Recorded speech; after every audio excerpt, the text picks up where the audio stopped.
Good morning student. Class third, subject Hindi. आज हम लोग पढ़ेंगे पाठ 4। पाठ 4 में पढ़ेंगे हम लोग महान गायक तानसेन के बारे में। संगीत की दुनिया में तानसेन के नाम को कौन नहीं जानता। तानसेन सम्राट अकबर के दरबार में गायक थे। कहाँ के गायक थे? अकबर के दरबार के वो गायक थे। अकबर के नाम आप लोग तो सुने ही होंगे। वे अक्सर सम्राट अकबर के लिए ही गाते थे। अपनी मधुर रागनियों से वे राजा को सुलाने और जगाने का कार्य करते थे। उनकी राग से सम्राट अकबर जागते थे और सोते थे। ऐसा कहा जाता है कि जब तानसेन गाते थे तो पक्षी और अन्य जीव जंतु भी उनकी मधुर तान को सुनकर खींचे चले आते थे। जब वो गाना गाते थे, उनकी राग को सुनकर जीव जंतु भी उनके पास दौड़कर चले आते थे। एक बार अकबर जंगल में शिकार के लिए गए। वहाँ उन्हें एक सफ़ेद हाथी दिखाई दिया। उन्होंने सोचा कि यह हाथी उनके किले में होना चाहिए। अतः अपने सैनिकों के बल पर उन्होंने उस हाथी को बंदी बनाया और किले में ले गए। लेकिन वह जंगली हाथी बहुत शक्तिशाली और हिंसक था। खतरनाक था, वो पकड़ में नहीं आने वाला था। जो कोई भी उसके समीप आता वह उसे अपने पैरों से कुचलने का प्रयास करता। इस प्रकार उस हाथी को कोई भी नहीं साध पाया, यानी नहीं पकड़ पाया। अंत में सम्राट अकबर ने तानसेन को भेजा। तानसेन हाथी के पास गए और उन्हें अपनी मधुर आवाज़ में गाना आरंभ किया। उन्होंने अपनी मधुर आवाज़ में गाना गाना शुरू किया। क्रोध से चिड़चिड़ाता हुआ हाथी गाना सुनकर चुप हो गया। जो हाथी क्रोध में था, पकड़ने की वजह से उनकी आवाज़ को सुनकर, राग को सुनकर वो क्या हो गया? चुप हो गया, शांत हो गया।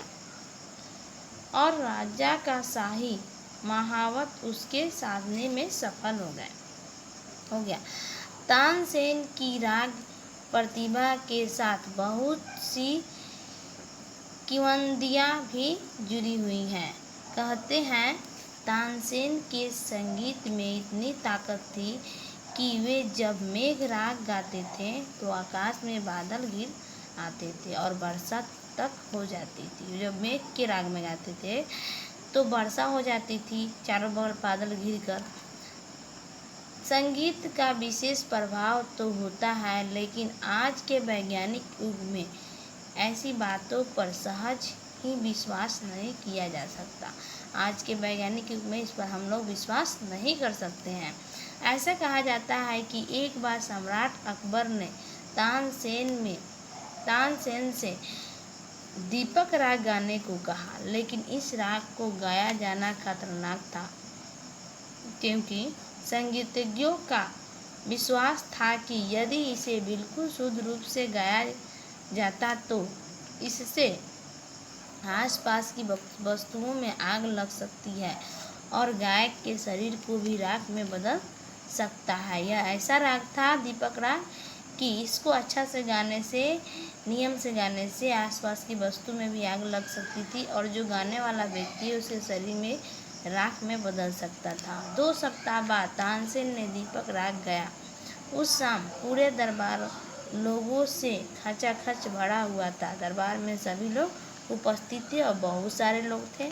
महल की दीवारों पर बुझाए हुए दीपक सजा दिए गए, जैसे कि सम्राट अकबर सिंहासन पर बैठे। जैसे ही सम्राट अकबर सिंहासन पर बैठे, तानसेन ने दीपक राग गाना आरंभ किया। महलों को बुझे हुए दीपक से क्या किया गया, यानी बिना जले दीपक से सजा दिया गया। और अकबर जैसे अपने सिंहासन में बैठे तो दीपक राग गाना आरंभ किया। किसने? तानसेन ने। किंवदंती है कि जैसे जैसे तानसेन राग गाते गए, हवा गर्म होनी शुरू हो गई। लोग बाग पसीने से लगभग लथपथ होने लगे। वहाँ के लोग बाग पसीने से लथपथ होने लगे। पेड़ों पर पत्तियाँ सूखने लगी और बगीचों में फूल मुरझाने लगे उनकी राख से। पक्षी अपना घोंसला छोड़कर दूर जाने लगे। कुछ ही देर में वहाँ इतनी गर्मी हो गई कि लोगों के लिए बैठना मुश्किल हो गया। संगीत का ऐसा अद्भुत प्रभाव भी काल्पनिक ही प्रतीत होता है। बताइए, उनके राग से एक गर्म हवा चलने लगी, पत्तियाँ गिरने लगी, पत्तियाँ मुरझाने लगी, फूल मुरझाने लगे और पक्षी अपना घोंसला छोड़कर उड़ गए। पसीने से लथपथ आदमी वहाँ से बैठना मुश्किल हो गया।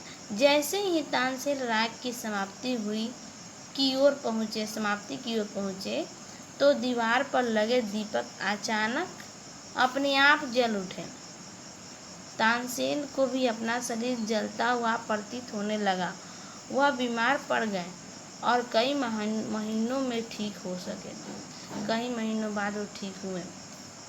महान संगीतकार तानसेन को यह भी याद किया जा सकता, आज भी याद किया जाता है।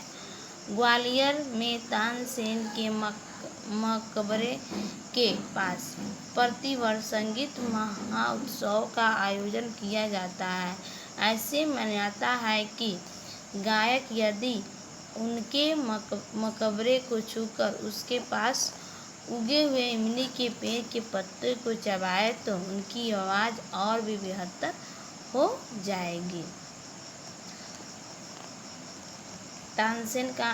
तानसेन के बारे में हम लोग पढ़े आज। तानसेन क्या चीज़ के लिए प्रसिद्ध थे? संगीतकार के लिए प्रसिद्ध थे। आज के लिए इतना ही। Thank you.